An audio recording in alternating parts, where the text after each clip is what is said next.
Welcome to the Luxe Leap, where bold women turn ambition into action. I'm your host, Raylan Logan, and together we'll explore the big moves, smart strategies, and extraordinary branding behind unstoppable businesses. So I have a question. What if your website didn't just exist, but actually did the heavy lifting of attracting high investment clients? Krista Walsh is a website copywriter and self-proclaimed website freak. Her words, not ours, but hey, I use it too. Who cares? Love it. Obsessed with turning digital dead ends into high converting brand assets. She crafts sharp strategic messaging for boutique agencies and high-end service providers who are ready to position themselves as the trusted authority in their space. With a knack for clarity, voice, and conversion, Krista helps her clients build websites that don't just look good, they work hard. Please welcome the voice behind some of the internet's most compelling copy, Krista Walsh. Welcome, Krista. How are you? I'm so good. Thank you for that intro. Of course. Well, I'm super excited to get started, but we can never ever get started without level setting. Tell us, what inspired you to start your Luxe Leap? Like the origin story for my company, Oh, my yeah. business. Yeah. What inspired me was graduating university and being already disillusioned with the prospects I was offered. Just having done internships all throughout college, which were basically like pretty, lots of work, sitting in an office, sitting in a little cubicle. Like people were lovely, but I was just like, this cannot be like what I've been working toward. So instead, I moved to Spain to teach English and basically buy myself some time to make this decision because my parents weren't going to let me just like not get a job, So I was like, I'll get a job. Yeah, I'm teaching English, but I'm also going to like travel through Europe and like do all those things. And while I was over there, I started freelancing, doing all things like writing and editing. And it really morphed from there over like 8 years to where I am now, where, it went from like all types of writing and editing to like, okay, we're going to be in the marketing space. Okay, it's going to be copywriting in the marketing space. And then like, okay, it's going to be websites. And then, okay, it's going to be boutique agencies and service providers. So, yeah. Oh my goodness. I love that you showcase that we all just start out and we're like, I'm just going to do it all to maybe a little less to my camera really wanted to zoom out to That was maybe a little crazy. less. Yeah. Maybe a little less to we found it. We found the sweet spot. And lots of people have a hard time niching down. Do you mind sharing a little bit about like what does niching down look like, feel like? And I will zoom in while you share that. Maybe. Oh, look at that. It's your gestures that make the camera. That's so cool. Yes, my puppet hands. It is okay. So niching down. So I have experimented several times with like the traditional way of niching. I think most of us think of it, if you're a service provider, as like niching by like industry type, company type, Mhm. right? So in early days, I experimented with doing like e-commerce stuff only, in a couple of niches in there. More recently, I experimented with only serving like a large chunk of what I was already doing, which is like working with private health practices and therapists and people in private practice that way. And every time I've done it, it just hasn't felt right to me. Like, I think because more so than other types of services, I don't know, I can't speak for other people, but as a writer, writing the same types of things over and over again, like you really get lost in the sauce. And I feel like it was making me worse at my job when it was so much of the same over and over again. And I was like losing that perspective and becoming too much of like an in-person where like you really kind of need that outside perspective to do really well and like write copy that does not sound like what everybody else is saying. So yeah, I don't like niching in that sense, just like personal preference I've found. But what I have found is like niching by business model. So a boutique agency, a high-end service providers, both of those people are delivering services in a way, in a similar way, and they're also charging more than the average. So that has implications for their copywriting for their website, and that makes a lot of sense to Oh my goodness. I just tried not to jump out of my chair. me. And thank you so much for explaining that niching doesn't always have to be so industry specific. I too feel like my creativity gets just smushed if I spend time in like one like super niche, whereas working with women service-based businesses, to your point, like I am her niche, everybody. If you're listening, like that's who she's looking for is me. And but I'm looking for folks who are like women's service providers, like because I like coaches, Mhm. but when you talk to enough life coaches, you're like, I get it, I got it. Yeah. Like I hate cookie cutters, I think where I'm going with this. And it's hard not to fall into a cookie cutter shell when you are so hyper focused on a certain industry in a certain lane. And we need to collectively all start to look at niching differently like you did, because it doesn't have to be that way all the time. I blame bro marketing. How about you? Hmm. Yeah, I mean, I don't know. Sure, bro marketing. Yeah. I mean, I would say like any like 101 marketing advice is like niche down, choose like an audience or whatever. And then, yeah, I mean, I think if it works for you, it works for you, and like all the power to you. It does make marketing your own business easier if it's like a subgroup of people. It's like, oh, I can go to these conferences with these industry, because conferences are so industry focused Yeah. usually, and like stuff like that. But for the end product, I felt like I was just like, I felt it. I felt like I was actively getting worse at my job. So Yeah. And we want to love I it. like, That's why we left all these things. That's why you went to Spain to find yeah, copywriting. You right. know, some people go to Europe to find love, and you're like, yep, I fell in love with copywriting. Hmm. I'm obsessed. So, what was a pivotal moment in your brand journey that really defined where you are today? So last year, 2024, I spent a year doing a website agency. So I brought in designers underneath me, I brought in SEOs, I brought in other writers underneath me. And I had this vision of, okay, it is kind of a hard, like, okay, so most people, like, you either hire like a marketing agency that's like very generalist to do your website, or you hire a copywriter and a designer separately, and like you get that special focus, but you have to have two different service providers. And I didn't love that client experience, so I thought, what if I just did it all, and got rid of that pain point? And I think that was like a good business instinct. But what I found was that I really hated the role of agency owner. Like, I was like, I don't like this. Like, I'm not in the client work as much. Like, I am like managing people, thinking about systems, which frankly is not my strong suit. Like, I feel like even as a solo business provider, like I need a systems person. Like, I'm We'll like it introduce you to Pamela. She was like episode 4 or something. She's amazing. perfect. Yes, thank you. Yeah, so I was just like, I'm out of my zone of genius, and am in my zone of incompetence almost. Like, I was just like, this isn't it for me, I think. So it led me to really have a lot more appreciation to reverting back to my zone of genius, which is the writing and the messaging and the strategy, and going deep with one client at a time on my own. Um and not having to think about all these other pieces, except for in the sense of how they're informing my work. So yeah, it led me to where I am now, which is sort of back to where I was before, but with the sense of like, no, this is what I'm really supposed to be doing. It renewed my passion for copywriting itself. And um, yeah, it's been going really well since I reverted back. So I'm happy.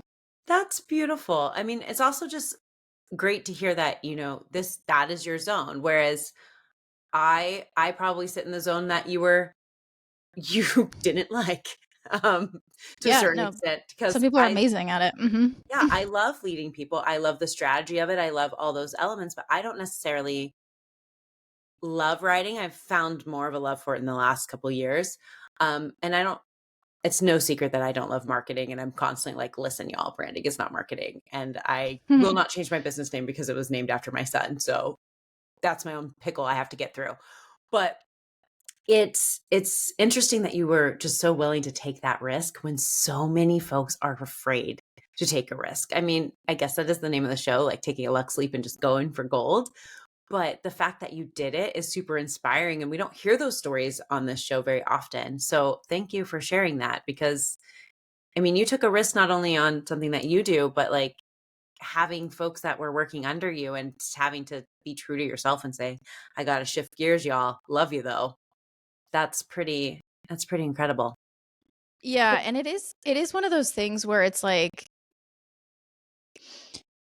like, at first, I think I had so much resistance to letting it go after finally taking that leap, because I was like, but I can't go back. Like, it's such a failure, whatever. And I actually think it's not a failure, like, because I would have always been wondering, what if? I always would have been like, oh, but like I should be doing something bigger, like copywriting isn't enough, and now I'm like very clearly like, no, no, no, this is like a huge cornerstone piece of like everyone's business that they need an expert to get really right. And I don't have to own this whole process if that isn't like working for me. Yeah. Like there is no like shame in that. It's almost like when I moved to Spain and then like I didn't love living there. And but like, was it a mistake to live there? No, because like I always would have wondered, like, should I have moved to Spain and like lived there for a year? Because I really wanted to, and now I did it, and I'm like, no, I really like living in the US of A. Current administration aside, but so Um, I'm happy. Mhm. I, you know what?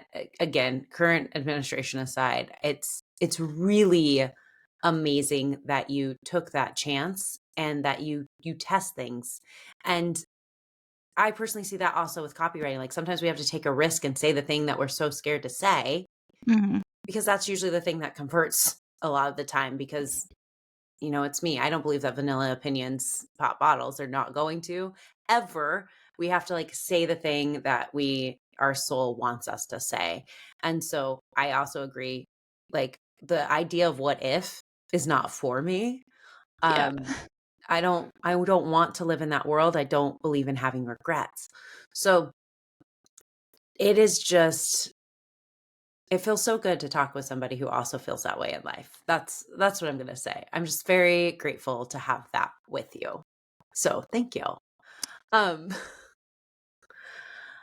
well, let's look to the future. You do all these cool things, you take all these risks, like you'll just go get it done, Krista. That's what we're going to start calling you now. It's like she'll just get it done, Krista. What are your long-term goals for expanding your brand's impact now that you've like gone back to your genius zone? Yeah. That's a good question. The answer is that I will probably experiment with other things, and some of them will stick and some of them won't. I mean, I have in my mind potentially like developing out my IP around my process a little bit more, and then using that to leverage that into something else, like products, training, courses, something like that. Or maybe it will be like a different type of agency that is just focused on copywriting, like once I have the process really out. Or maybe I'm going to do this forever. I don't know. But yeah, the IP thing is where my brain is going now. Perfect. I know a lot of people. Um, like my mind is like racing through a list of like, you need to meet so and so, and Yeah. let's get it into fruition. Let's make it real, because I think that would be very interesting. Correct me if I'm wrong, but you were my friend who said about pages shouldn't exist for everyone. Yes. Yes, I posted on LinkedIn. A lot of people disagreed. Yeah, I said I don't think everybody needs an about page. Yeah. I agree with you. And I think I had said in the comments, I've seen some about pages be the reason that people don't convert because it's so Really? bad. Yeah. What And was so bad about them? Like, I actually just did a keynote Wednesday. I'm like, what day of the week is it? Everybody, it's Friday today. We don't know what day you're listening to it, but it was a Wednesday. And I was doing this keynote. In the middle of my keynote, let's back it up. I'm clearly not being very concise today. I do a lot of my brand work in sales psychology. I went to school for psych as one of my degrees. I really believe in just how the human brain works. And so when I'm crafting messaging and crafting brand strategy, it's generally rooted in these concepts of psych. And so when I'm doing keynotes or I'm talking at a summit or whatever, a lot of times I will do one on messaging and the psychology of it. And so I have people take this quiz where I pop people into 4 categories. And that's like, you're either a very commanding person, you like numbers, you want to win, like you're move, move, move. You're an original person who has this need to think big picture. I am that person, like moving really, really fast, but high energy, high emotion. And like, if you are given guardrails, you hate life. Then you have your relational folks who like really care about your story and they care about shared values and they don't like hidden agendas. And then you have your friends who are knowledgeable, who need all the checklists in the world and will not trust you if you do not have a process from A to Z. Hmm. And the idea of like, we have to talk to all these types of people in order to really get our message across and know that people aren't just one thing, they hold elements of all of them too. And I was saying that the people who really love about pages are relational folks. And if your Sure. Yeah. audience is not them, you don't need them. And if your audience is them and it sucks, they will not buy from you. Hmm. So I definitely was like in that zone of knowing who your core like types of people are. You'll get to know them when you have more conversations, but also understanding what your core type is, because you have a tendency to communicate that way, and you might be isolating others who do need what you have. And so we went on a whole psychological deep dive on that. And that's the 30-second version. Yeah. Yeah, totally. And I think just on the about page topic, I think most people were commenting on my post being like, well, I, for one, need to know who I'm hiring before I hire them. And I was like, yes, I'm not advocating for like a website that like just is completely anonymous. Like, I think that's probably the wrong move for most boutique agencies and service providers, especially. Um, just that like you might not need a whole page that's like, here's my story, here's a timeline of how we got started, and here are like the types of ice cream I like, and here are my like values. Some people love that and they really want to share it and they put a lot of thought into it, and like absolutely, go for it. But is it Not 100% needed? I don't know. It's not. It's not Yeah, 100% needed. And I think that if your copy is written well enough, if your message is strong enough, you should be able to tell what type of person you're working with without a page dedicated to it. I agree. Yeah. Yeah. So, did you do good on your home copy? Because if you didn't, then don't know what to tell ya. Yeah. Call Krista. Yeah. So I love it. So when you think about IP and we go kind of bringing it back to that point, I just had to bring up the about page because it made me laugh out loud at my desk. Um, when you think about moving into this IP phase and like maybe creating that, however it's going to manifest, I don't know. We just know that it's happening. Is how do you think your marketing strategy will adapt to support that kind of growth? To support the like development of the IP and things like Mhm. that. And getting it out to the world. Yeah, I mean, I think sharing about it would be one thing. I don't talk about process a ton, frankly, because my process right now is not super branded. It's not super, the process isn't the differentiator, I think. I think it's more about like my point of view around what I do than the specific like steps of how I'm doing it.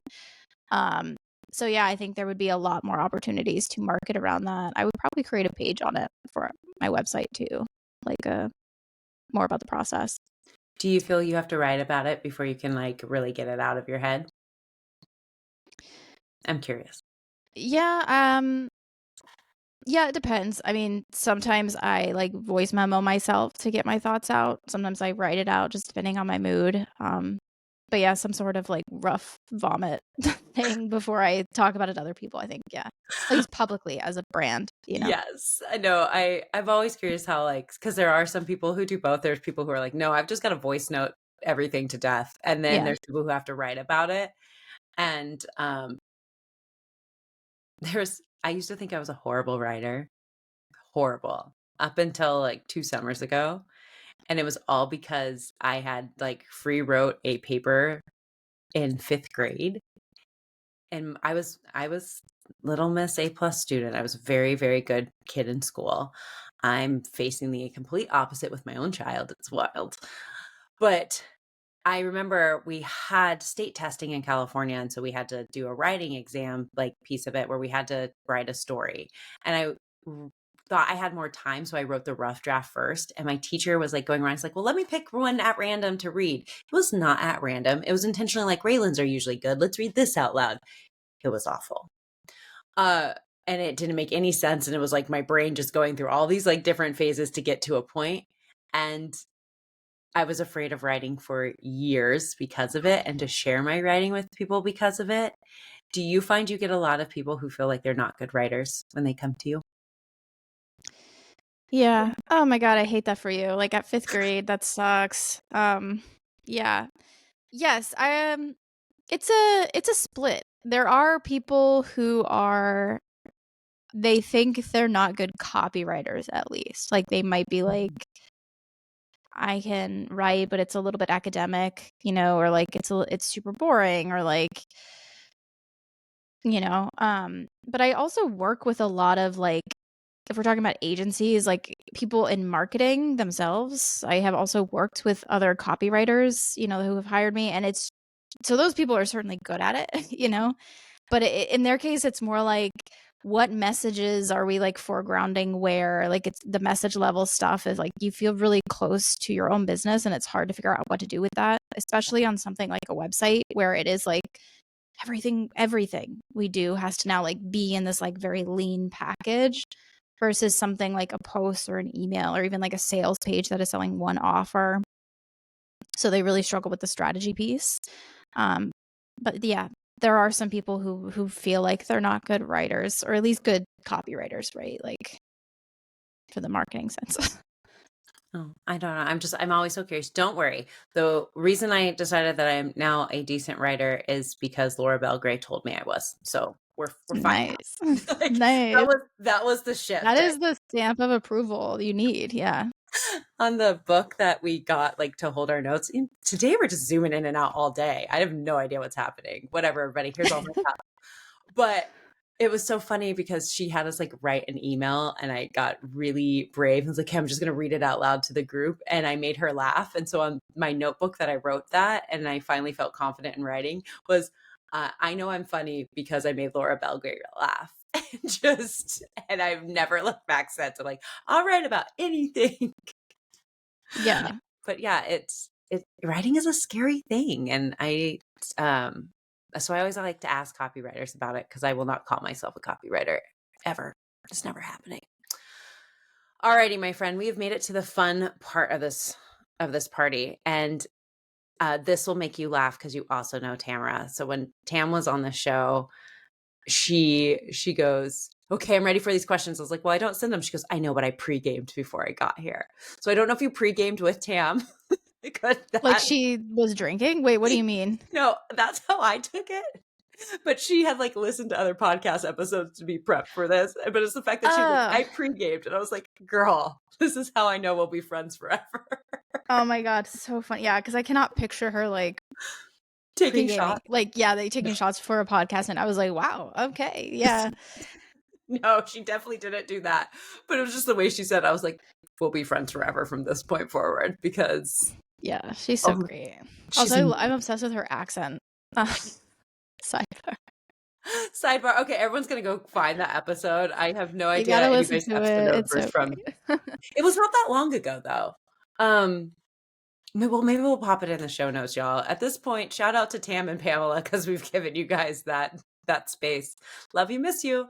Anywho, I'm excited for your answers, Krista, since we'll all be friends before this is all over.